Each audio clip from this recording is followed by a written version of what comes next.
जागल भाग गए मन कमल फुलायल।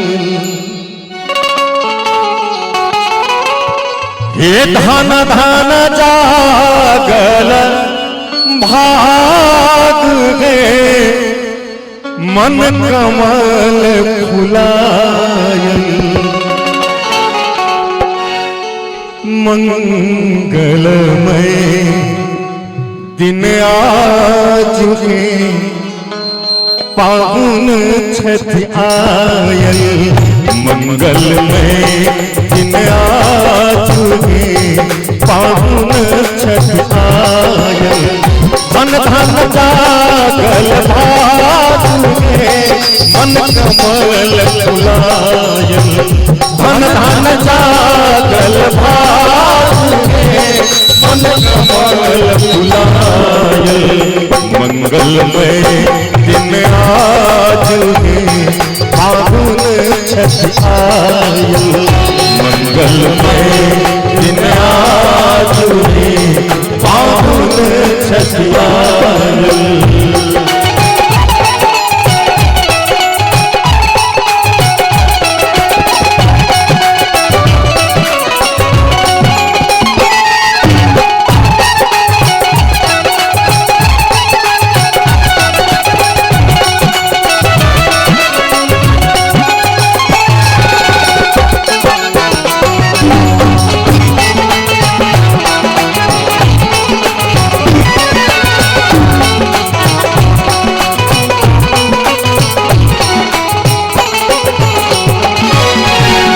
मंगल घट सो द्वार सजावल। कंचन दिया पारी हम लावल।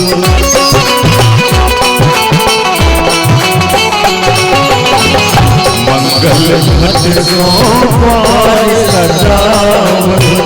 कंचन दिया पारी हम लावल। काफल हार गुलाब इनका पहिरावल। काफल हार गुलाब इनका पहिरावल। मंगलमय दिन आज के फागुन छठि आयल। मंगलमय दिन आज के फागुन छठि आयल।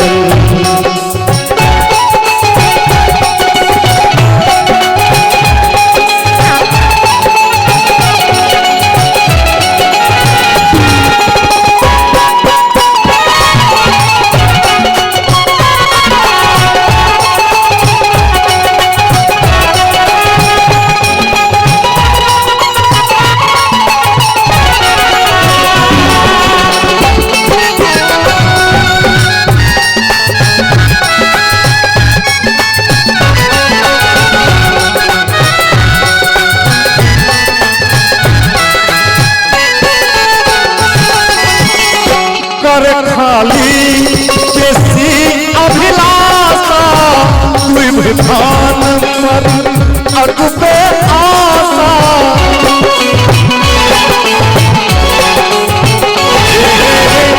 कर खाली बेसी अभिलाषा कोई विधान पर अटूटे आशा। मान बढ़ावल बात के इनका सिरदार। मान बढ़ावल बात के इनका सिरदार। मंगलमय दिन आज के फागुन छठि आयल।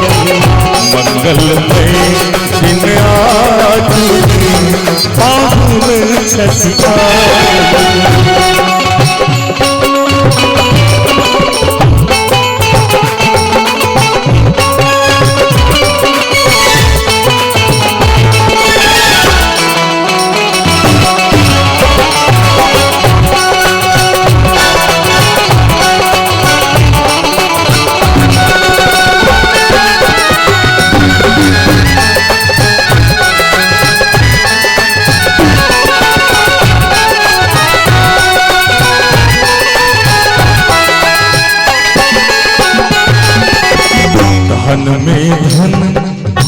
गीता संबल जो भगत ने मन की मन सेवल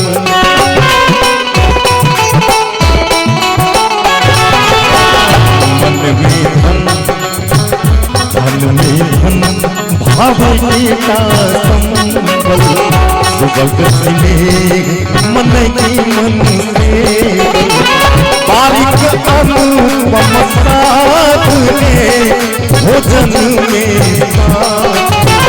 कर्मिक अनुपम साथ ने अक्षधार सला मंगल में दिन आज में फागुन छठकायल मंगल में दिन आज में फागुन छठकायल धन धन कागल भात में मन कमल फुलाए धन धन कागल भात में मन कमल फुलाए मंगलमय